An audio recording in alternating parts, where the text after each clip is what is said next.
Well, the old adage, if at first you don't succeed, try again. It certainly applies to my next guest, Rebecca Bartley. She's contesting her fourth Inter-Dominion Championship, and even though she hasn't been able to get her hands on the trophy, it's not through the want of not trying. Well, Rebecca, welcome. As I said, if you first don't succeed, try again. You've certainly been doing that with the Inter-Dominion Carnival. The only thing wrong this season is you're without your good mate San Carlo. Yeah, no, we tried to get him here, but unfortunately we just ran out of time, but would have been great to have him here. 2017, 18 and 19, you've contested the Inter-Dominion Grand Final with San Carlo, Lazarus, Tiger Tara, Ultimate Sniper. Nice collection of winners. Yeah, no, it's I've been very lucky that way. I've been able to travel a lot, and it's been a great experience, and glad to be here again. Yeah, wonderful experience for a young lady or a young driver of either sex coming through the ranks and being involved with such elite trainers and drivers. Yeah, of course. When you look back at all the great trainers and great horses, it was such a great time to be a part of, and still really enjoying it. And hopefully, we're still here for the next couple of years. You're here this time around with Western Sonador, very talented performer. But is this a learning experience as far as he's concerned? Yeah, for sure. We've been really happy with his races so far, and he's probably still 12 months away from seeing the best of him, but this has been a really great series for him, and to see how we get through it, and so far he's handling it really well.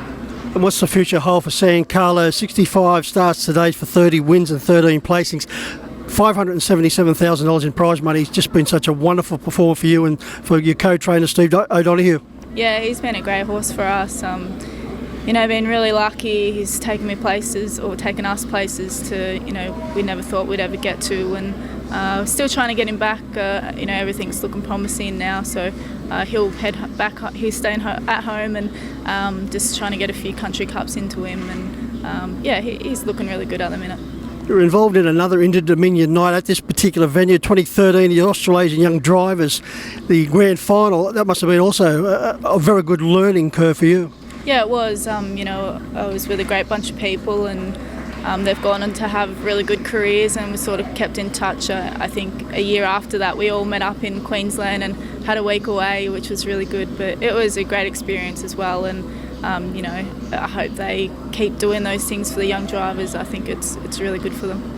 A year later, the Young Drivers Challenge, and this was the year 2014, Rebecca, that really stamped you as an up-and-coming star, and from that point onwards you've confirmed it when you won that series, easily defeating Todd McCarthy, Narissa McMullen, Josh Duggan, Jason Lee, Andrew DeCampo. They're just some of the names. It was a stellar class.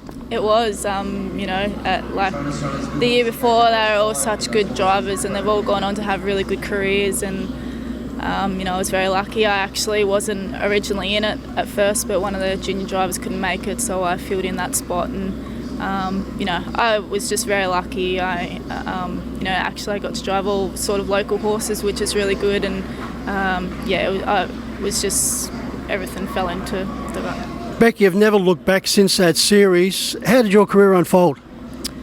Always been involved. Dad trained horses, and caught the bug at an early age, and gone through and done pony trots right up until I was 14, I think, and left school at the age of 16 and worked for Steve and Anne O'Donoghue. I've been there for 14 years now. So yeah, it's been a very wonderful and successful combination. Yeah, it has. We've got a really good group of horses, and Steve breeds a lot, and they all get their chance to prove himself, and I really enjoy it. Becca, apart from your dad, who's obviously had a big influence on your career, other influences outside of your family? Oh, there's a lot of people. I think growing up, you always sort of look up to Karen Manning. She's such a lovely person, and she's a great horsewoman. So I think I'm not the only one that's always looked up to her. So she's a really nice person, and we have great chats now in the driver's room, which is something I probably thought I'd never do. So Yeah, there's no doubt Karen's not only a great role model on the track, but also off.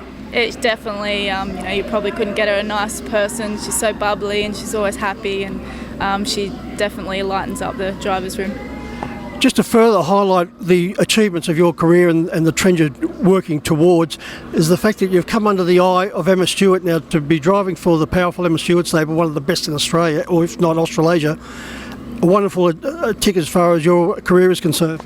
Yeah, for sure. It come as a surprise. I wasn't really expecting it, and to be honest, I didn't know. I sort of veered away from outside driving, but I took it, and I took it as a compliment. So I've been able to drive some really nice horses, and they've been great.